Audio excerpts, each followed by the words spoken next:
तो जैसा कि मैं कह रहा था कि जब लाखों लोग मरते हैं, हज़ारों लोग तिल-तिल के मरते हैं, जल के मरते हैं, तब कहीं जाके हम इस शब्द के ऊपर चर्चा करते हैं, वो है सुरक्षा। और उसके बाद इस तरह की बातें होती हैं, जैसे कलेक्टर को सस्पेंड कर दिया, आनन-फानन में लोग इंतज़ार करते हैं कि इस घटना को लोग भूल जाएँ, कुछ नई घटना हो जाए, लोगों का ध्यान उधर भटक जाए और फिर हम इस बात को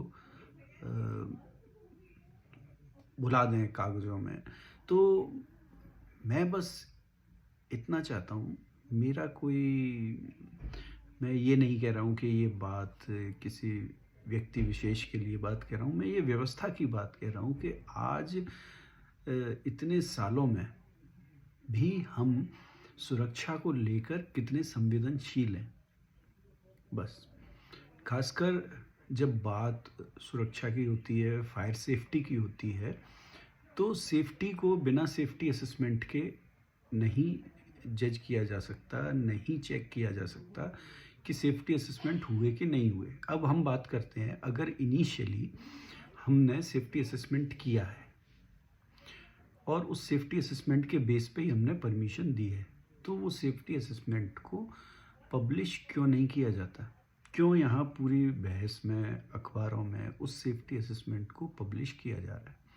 सेफ्टी असेसमेंट पब्लिश करो, आपको साफ-साफ पता लग जाएगा कि क्या-क्या चीज़ कमी थी, वहाँ कंपार्टमेंट थे कि नहीं थे, वहाँ फायर एक्सटिंग्विशर थे कि नहीं थे, और वहाँ इमरजेंसी सिस्टम क्या था, वहाँ मॉक ड्रिल्स होते कि नहीं होते थे।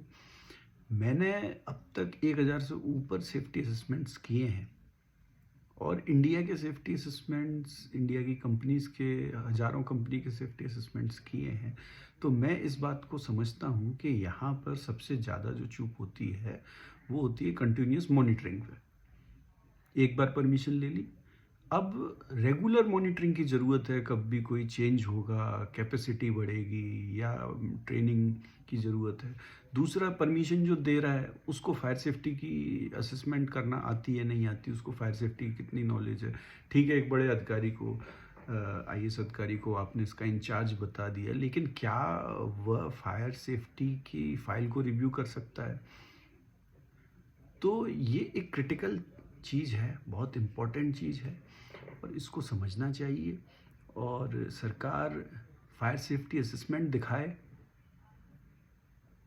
अभी भी मुझे पता है, मैं केवल फायर सेफ्टी पे बात कर रहा हूँ, मैं कोई एनवायरनमेंट सेफ्टी पे बात नहीं कर रहा, मैं किसी फूड सेफ्टी पे बात नहीं कर रहा। आगे चल के मैं इन पे बात करूँगा, अभी केवल हम फायर सेफ्टी की बात करते हैं।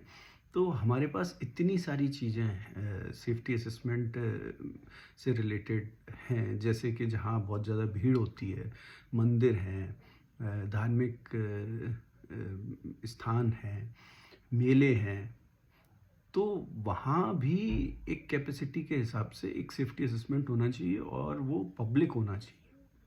उसे पब्लिकली करें ताकि लोगों को पता चले कि क्या है, उसको कंटिन्यूअस मॉनिटर करें।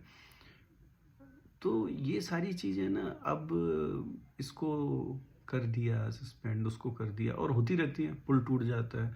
रतनगढ़ की माता का हादसा, भोपाल गैस ट्रेजेडी, उसमें भी सेफ्टी असेसमेंट के ऊपर बात होती रही कि भाई सेफ्टी असेसमेंट को इग्नोर किया गया।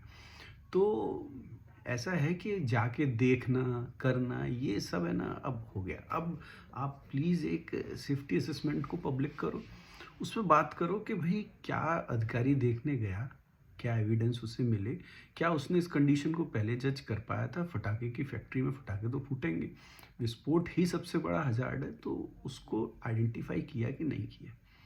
तो ये बस मेरी गुजारिश है कि इस चीज़ पे मजाक नहीं करें, इस चीज़ को सीरियस लें और फायर सेफ्टी असेसमेंट के बाद ही मिटिगेट या कह सकते हैं कि कंट्रोल किया जा सकता है।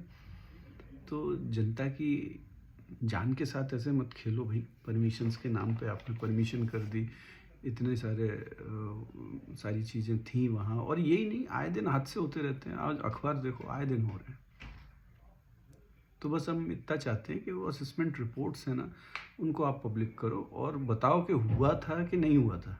अखबार में तो दिया है कि नहीं हुआ, तो आगे चल के हम और भी बात करेंगे, वही पॉल्यूशन की पूछेंगे कि वही इन्वायरमेंट के सेफ्टी असेसमेंट हुए कि नहीं हुए। तो अभी कम से कम इस पे मजाक ना करें और इस पे विचार करें।